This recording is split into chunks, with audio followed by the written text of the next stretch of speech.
दस्ते यजीदी फौज दे दस्ते काफी आधे जेड़े इमाम हुसैन अलैहिस्सलाम उन्होंने जेड़े दोस्त अहबाब थे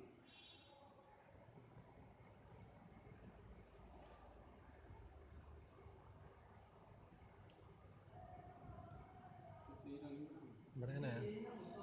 तारीख पढ़ी उन तारीख के मुताबिक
शादी बजाय सही कर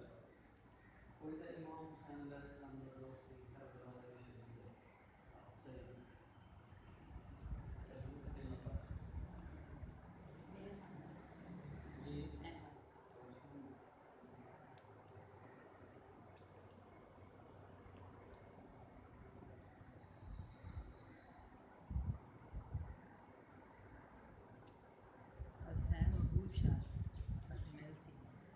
अच्छा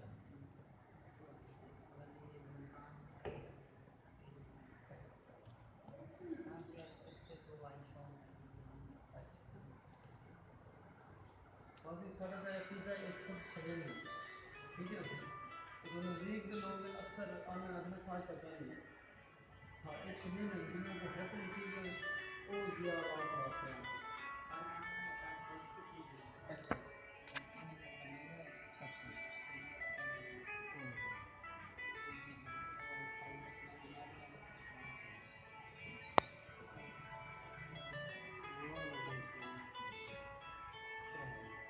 तो